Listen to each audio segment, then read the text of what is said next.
प्रश्नावली 1H है। इसमें संख्या पद्धति में आज हम पढ़ेंगे एक पदी करणी का परमेकरण। क्या पढ़ेंगे हम? एक पदी करणी का परमेकरण। एक पदी करणी का परमेकरण। ये परमेकरण क्या होता है? बहुत आसान भाषा में आप समझ लीजिएगा। जैसे यहाँ उदाहरण में इन्होंने दिया है, एक उदाहरण ले लेते हैं हम परमेकरण में।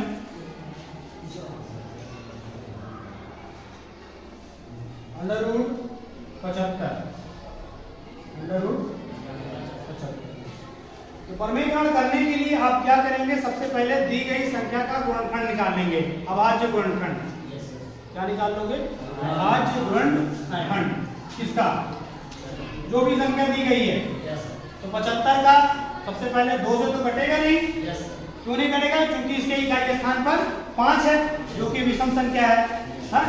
इकाई स्थान पर यदि कौन कौन सी संख्या होती है? 0, 2, 4, 7, 8। यदि इकाई का स्थान पर 0 हो, 2 हो, 4 हो, 6 हो अथवा 8 हो, वही संख्या 2 से कट जाती है।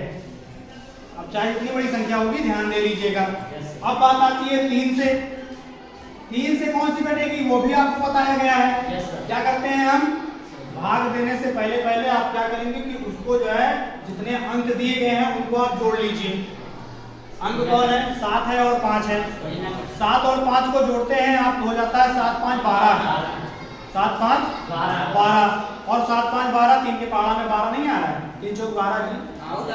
3 चौक 12। तो इस तरह से क्या होगा कि 75 आपका 3 से कट जाएगा।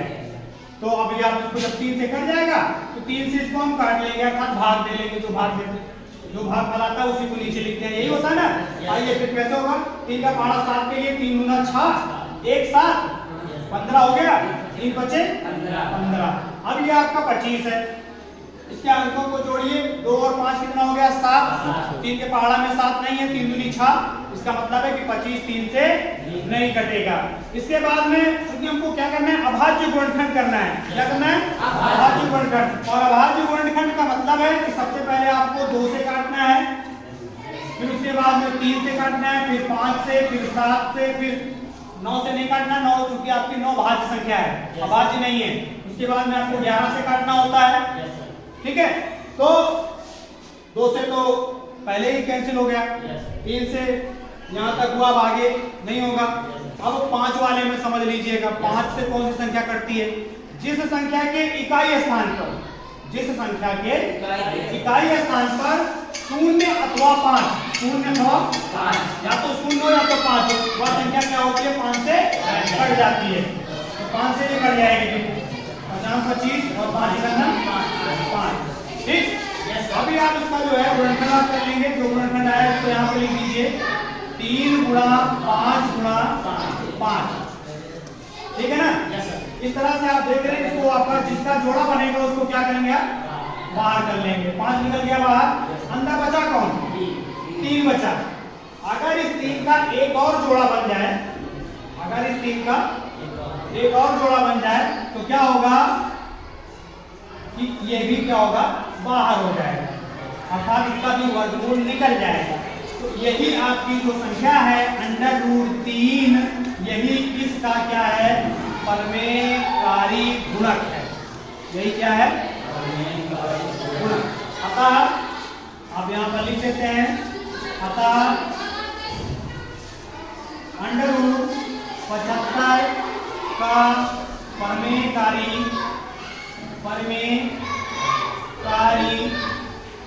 गुणक क्या हो जाएगा? √3। आंसर। ठीक है ना? एक आध और उदाहरण देख लेते हैं। जैसे यहाँ पर घनमूल 72 है। घनमूल क्या है? 72। सबसे पहला काम जैसे कि आपको बताया गया, 72 के क्या करेंगे? आप गुणनखंड कर लेंगे। करिए। 2 से कर रहा है ना? अब मैं डायरेक्ट कर रहा हूँ। 2 26 में 72, 2 18 में 36, 2 9 18, 3 3 का 9, 3 1 9 3 हो गया ना? अभी क्या है? इसका गुणनखंड कर लेते हैं। ये आपको मैं समझा दे रहा हूँ, आप बाकी इसी तरह से आप इसको हल कर लीजिएगा। यहाँ घनमूल लगा है, गुणनखंड क्या है इसका? 2 गुणा 2 गुणा 2 गुणा 3 गुणा 3। क्योंकि यहाँ पर निशान आपका घनमूल लगा हुआ है, तब क्या है? जिसका त्रिक समूह होगा उसको बाहर करेंगे। ये निशान आपका डिपेंड करता है। यहाँ पर 3 लिखा ना, इसका त्रिसमूह होगा। त्रिसमूह मतलब कि 3 लोग साथ में होंगे, उनको क्या करना है, तो बाहर करना है। तो ये आपका 2 बाहर हो गया, ठीक है ना। अंदर बचा कौन, 3 गुणा 3। यहाँ पर ये घनमूल का निशान हो जाएगा, ठीक। 3 गुणा 3, इसका मतलब है कि अगर एक और 3 मिल जाए तो इसका भी बन जाएगा। Yes sir. तो इसका जो परिमेयकारी गुणक होगा वो होगा क्या, घनमूल 3 होगा। और होगा घनमूल 3 होगा। अभी आप समझ गए ना। हाँ, क्वेश्चन में आप देख लीजिए, यहाँ पर आपका है √15 है। तो √15 में कैसे करेंगे आप, 15 तो सिंपल है, 15 का गुणनखंड क्या हो रहा है, 3 बचे 15 हो रहा है, 3 बचे 15। तो इसका सीधा सीधा परिमेयकारी गुणक आपका 15 ही हो जाएगा। क्या होगा इसका परिमेयकारी गुणक, 15 ही होगा, क्योंकि किसी का भी जोड़ा नहीं है ना, तो 3 का है ना, तो 5 का। तो इसका सीधा सीधा परिमेयकारी गुणक कौन बन जाएगा, 15। समझ गए ना। नीचे रखा है। अब ये जो परिमेयकारी गुणक वाले सवाल हैं, इनको आप क्या करेंगे, हल कर लेंगे।